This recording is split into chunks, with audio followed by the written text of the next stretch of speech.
What's up, you maniacs? I got a few more questions for you guys to answer. Let's go right into it. Did I say you guys to answer? I think I'm going to answer them. You guys keep asking them. Let's do that. First question, Sarah says, question, is there an ideal pre-fast meal or can you eat whatever you want before a fast? Okay, there's no perfect meal before a fast.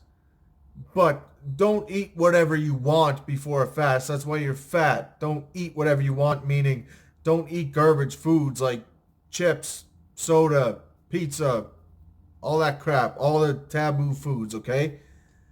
Um, what I like to have people do going into a fast and what works well for me is to eat some low carb meals before going into the fast.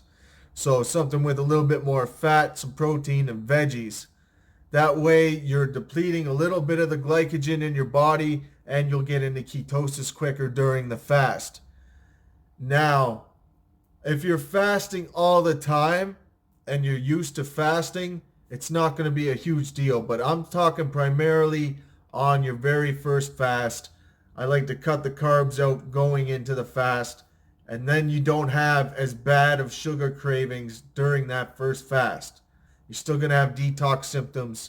It's not going to be like some magical fix that doing this pre-fast meal is just going to make all your detox symptoms go away. That's not going to happen, okay? Still going to get the detox symptoms, but you can minimize the carb cravings and even like the kind of like pain in your gut you almost get when you first start fasting by just cutting the carbs back. Now, if you're going into a dry fast, it can be good to actually have some fruit before the dry fast and really hydrate yourself well on stuff like watermelons, apples, melons of any kind, really. Any kind of fruit that has a lot of water in it, that's really good before a dry fast. But definitely don't eat whatever you want and then try to fast because you're setting yourself up for failure. Let's see here. Once you get on a routine too, it's a little bit different. Like when you get used to fasting, then you can reincorporate starches a lot easier, or you can reincorporate fruit a lot easier and use them as tools where needed. Okay, if you're trying to lose fat, that's your primary goal. You're not going to need that stuff as much. Next one. Tanya says, 48 hours and I'm still not in ketosis. Does that mean I have a lot of shit in my body? Yeah, yeah, it means you have a lot of sugar in your body. So basically, your body has to, so first of all, your pancreas has to clear the blood of all sugar. Okay? So hopefully your pancreas is working well, because if it's not working well, then that's also going to slow it down, okay? Then you have to clear your liver of your body's going to clear your liver of glycogen. And if your liver's not working well, that's going to be a slow process as well. Now you can speed those things up with resistance exercise, but if it's your first fast, you're going to be detoxing hard. You probably don't want to do that, okay? So 48 hours, sometimes it takes people up to 72, sometimes, even more. I know a girl that takes 96 hours to get into ketosis, and it's because she has a fatty liver, and it's because she's pre-diabetic. So she's just not processing that sugar as well as someone who's healthy like me, okay? I can get into ketosis super quick because I know exactly how to do it. I can reach my limit on carbs to fill my muscles full of glycogen if I want to do that, and then get back into ketosis in less than a day. But it's very targeted. I'm working out, and I know exactly how much to eat and how much to train to make that happen. 48 hours, don't worry about it. Just keep fasting until you're in ketosis. Hopefully you're not doing something stupid like taking off-the-wall medications or something that's going to block you from getting into ketosis in the first place. Let's see what else we got here. Elite Magic Maker Lucky. Okay. Says, Dan, the last video you made, I follow some dude's snake juice recipe. Half teaspoon baking soda. Oh yeah, there was a comment there. Half teaspoon baking soda and almost 1 teaspoon of potassium chloride. Did a 72-hour fast. Pumped iron in the gym. Still not shitting my brains out. I feel amazing. That's good, man. You shouldn't be shitting your brains out. If you're shitting your brains out, you're fucked up. Cole's one of his recipes. He's got a fucking million recipes now, but the half teaspoon baking soda and 1 teaspoon potassium chloride powder for 2 liters of water. It's a good recipe, man. So if you like it, if it works for you, keep doing it, man. Good job. I don't know how I can elaborate on that. He says, you should try it. I have tried it, my friend. I have tried it. I've tried all the different kinds. I personally like the pink salt a little bit myself because I like to drink my snake juice hot. And I like to make that snake juice coffee replacement like I made in that video titled Snake Juice Coffee Replacement. What else we got here? Okay, last question. Dan, why so much vegan hatred? This is a hot topic lately. And it's funny because I actually made a video bashing veganism a little bit and you guys didn't even hear it yet because I haven't released it yet. So wait until this guy hears that one. Were you molested by a vegan when you were young? No, I feel like the internet's being molested by vegans though. See, the thing is, I don't hate vegans. I don't. If you're someone that is against animal cruelty and you don't want to eat meat because of that, that's up to you, okay? I'm cool with that. You should at least eat eggs, though, but that's my opinion. So, I don't hate vegans. Despite what you guys think, even though I bash vegans because they're easy to bash. I bash vegans because they trigger so hard. Because I can get 1,000 angry vegans looking at my stuff, and out of those 1,000 angry vegans, somebody is bound to see my point. Whether it's one person or 10 people or 100, I might actually help somebody out of that group of 1,000 people that come to attack me. Do you understand? I don't care about hatred on the internet. Like, when I say things to trigger people and they dish it back at me, it doesn't hurt my feelings. I don't lose any sleep over it, okay? So it's a good sales pitch. All of my traffic is organic. I don't pay for views or anything like that. I'm not one of these pay-to-play guys, okay? So I go and drum up traffic by poking at different groups, making fun of different groups. There's a bit of a stand-up comedian in me. I've written jokes before, so I use this to my advantage as a sales tactic, okay?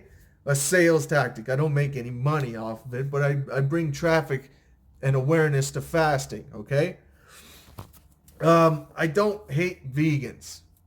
I dislike veganism because I think it's a crock of shit, and I think that most of the arguments brought forth by vegans are just stupid, okay?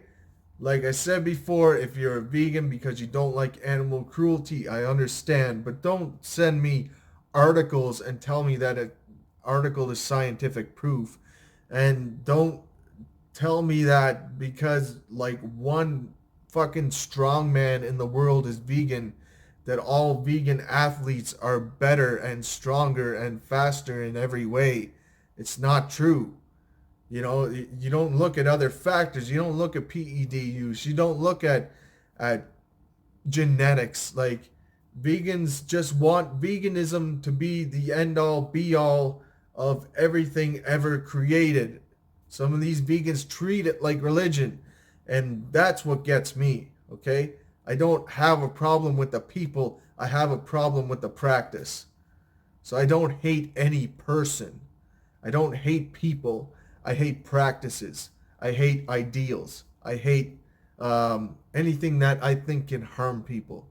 And I've seen veganism harm a lot of people. I've seen a lot of people deteriorate into depression, lose muscle, become very sick. A lot of them autoimmune diseases. Um, just because they thought veganism was the way to go. And hey, I tried it. The reason I know it doesn't work is because I tried it. Now, the vegans are going to tell you, you didn't do it right. You didn't stick with it long enough.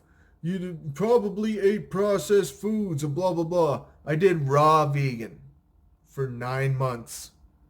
I lost at least 18 pounds of muscle. And I didn't lose a ton of fat. I lost some fat because my calories were low from being vegan. Like, what the fuck do you eat as a raw vegan? My calories were like, I don't know, 3/4 of what I would normally eat, right? And then, I end up losing all this weight, but it didn't look good. I just ended up with a dad bod. And there's a picture of me floating around somewhere. I'll have to get a hold of my buddy, Brad, actually. It was prepping for one of his fights.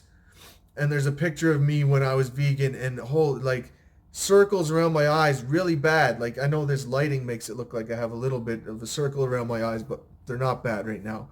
But I had really bad circles around my eyes, no shoulders, no arms, no chest, little bit of a belly, just skinny fat. And my performance was shit. Okay?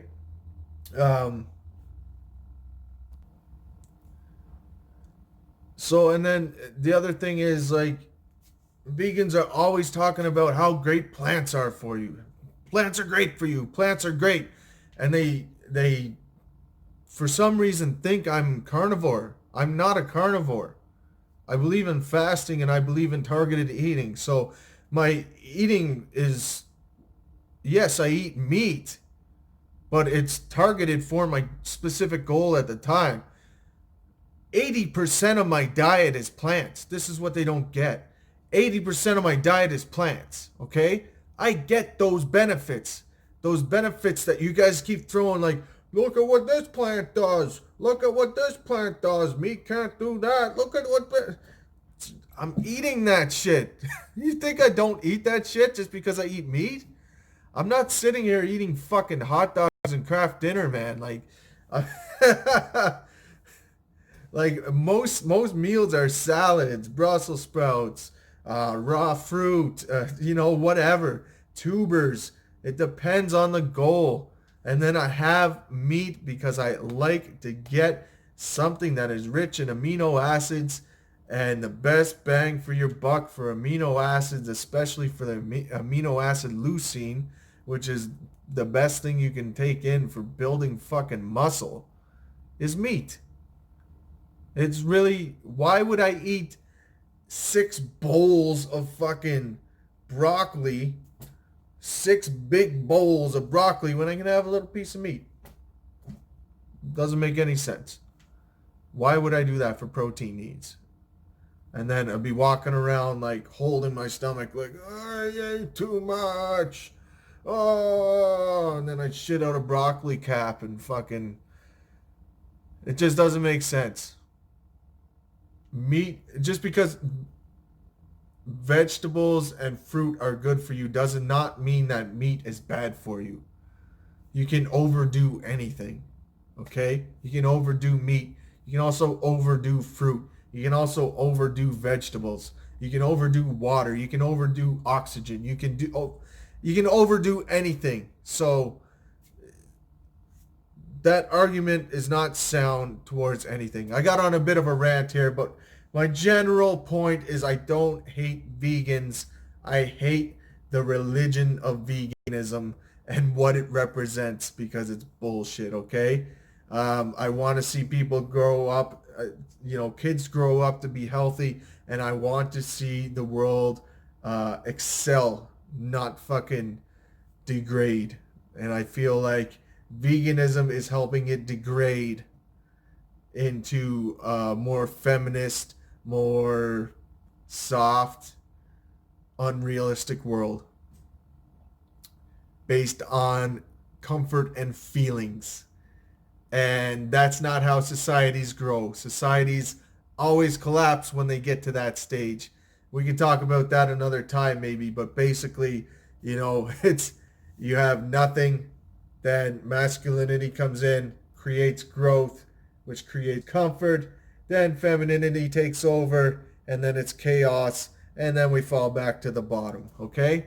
And then the cycle repeats itself. I don't want to see another state of chaos where we're ruled by femininity and feelings. There's a place for that alongside masculinity. They need to balance, but when you have too much femininity or too much masculinity and not a good balance between the two, you have a bad situation. All right? I'm going to end on that. Love yous. Peace.